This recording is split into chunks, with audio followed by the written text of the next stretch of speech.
Rick Hong here for Hollywood First Look. Today, I am talking with James Gray and Jeremy Strong, and we are talking their film, Armageddon Time.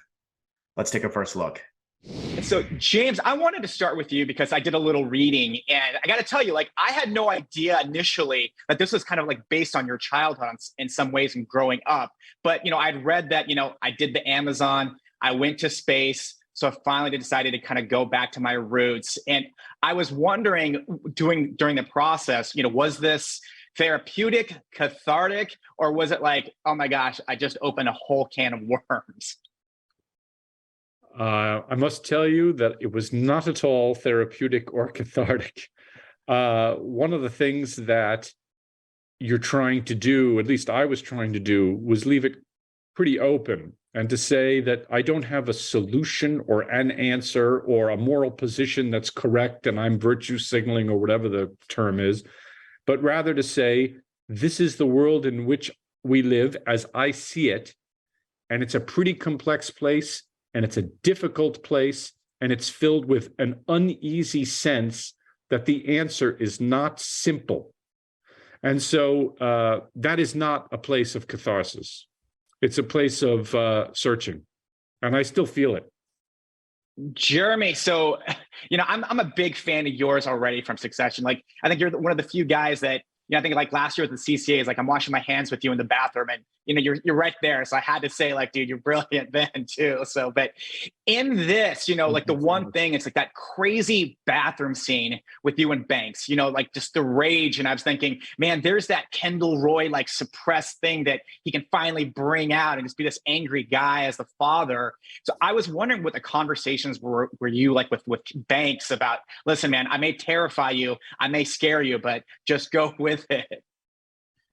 Well, I'm gonna answer you honestly, which is there weren't conversations. I mean, I think part of your job as the actor is to create a dynamic, and so in a way, I should preface that by saying, fundamentally, there was safety, there was a stunt coordinator on the set, and all that, but I want to create a sense of menace. And I want to create a tension in that space. You need to be willing to change the temperature in the environment as an actor. And so personally, I feel that if you're standing around and kind of saying, okay, now let's do this thing together, and then you perform this thing, I don't think you get to the core of what a moment like that in life is. And I think your job is to get to the core of it. And making art sometimes is dangerous, is not safe emotionally. He was an incredibly game scene partner, and he came to me that day and said, I want you to know, do whatever you want, and I want to do this scene. And I sort of said, get away from me or whatever I said. But I love Banks. We had a great relationship, and there was a great trust. But that day was a difficult day, and he went there and I went there. One of the things that I love about the cinema, which is really a magical thing, which I can't put my finger on why it exists, but I've witnessed it now, that when you have an actor of a certain level, a certain quality, a certain commitment to the craft, everybody seems to migrate toward that level. It's not what you'd think, which is everybody goes to the worst place. Everybody goes to the best place.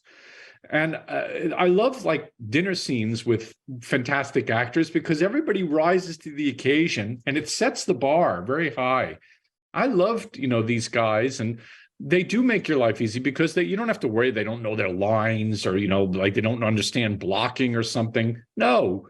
You get to do the actual work, which is you say to them, try something here where you feel, that you come from this place, or so you can actually work on them surprising you, which is everything. And you don't need a ton of takes either. I think we did 7 or 8 at most with each of these guys. And it was a beautiful thing for me.